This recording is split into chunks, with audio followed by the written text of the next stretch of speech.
Welcome to the Deep Dive.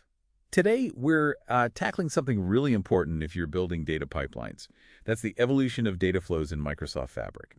Our mission here is pretty straightforward. Unpack the key differences, the advancements between Dataflows Gen 1 and the newer Gen 2. We want to give you that quick shortcut to understand what really matters. Sounds good. So, yeah, if data transformation is your world, you are definitely in the right place. But maybe first, just for a quick baseline, what exactly are data flows? Right. So in a nutshell, data flows in Fabric, they're your self-service cloud tool for transforming data. Think of it like a really powerful low-code way to connect all sorts of sources. Okay.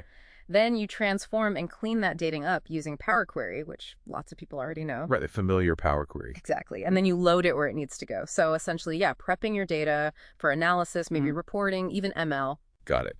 So that prep stage before the main analysis. Let's unpack Gen 1 then. That was the foundation, wasn't it? What really characterized that first version, and what were maybe the main considerations or limitations? Yeah, Gen 1, it's basically what people knew as Power Query Online, just sort of integrated into Fabric.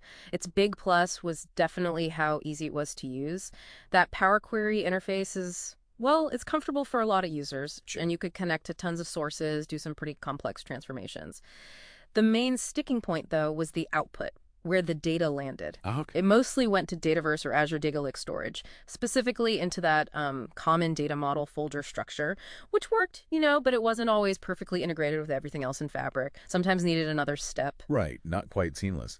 Okay, and this is where things get exciting, I guess. Yeah. Microsoft rolled out Gen 2. How did things really evolve here? What are those game-changing features you mentioned? Well, Gen 2 is built from the ground up to be truly native within Fabric. A first-class citizen, as they say. And the absolute biggest game changer is that output destination. That's the headline. Okay, so where does it go now?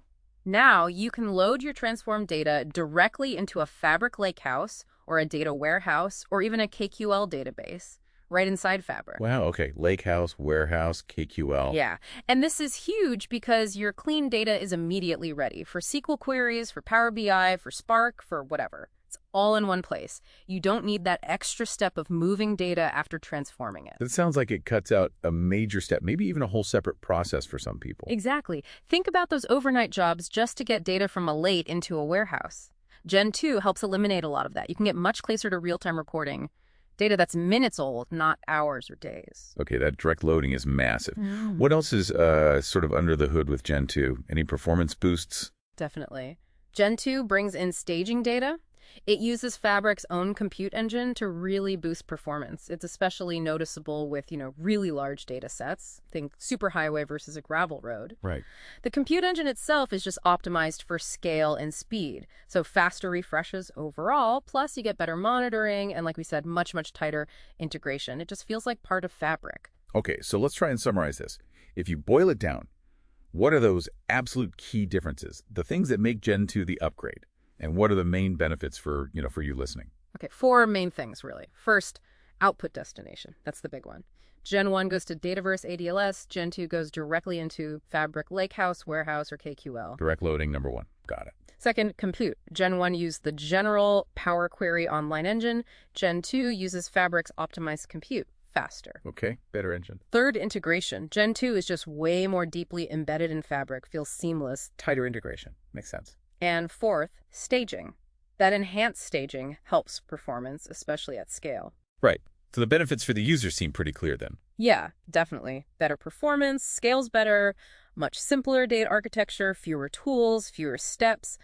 And that tight integration just makes your whole analytical workflow smoother within Fabric. It's about speed and simplicity. So given all these advantages, it really sounds like Gen 2 is the way forward. Is there any reason someone should still stick with Gen 1? Good question. For any new project you're starting in Fabric, definitely go with Dataflows Gen 2. It's built for Fabric. It's the future. You might stick with Gen 1 if you have really established processes heavily tied to Dataverse outputs, or maybe very specific ADLS structures you need to maintain. Okay, so for maintenance of old systems, maybe? Maybe. But for anything new, Gen 2 is pretty much the clear choice. You might plan a migration for older stuff, but start new things on Gen 2. That makes a lot of sense. It's really clear that Dataflows Gen 2 is a big step. It empowers you, the user, to build these more efficient data pipelines right inside Fabric. Which brings us to a final thought for you to chew on. How might this more streamlined way of preparing data inside Fabric change how you design your overall data strategy from here on out?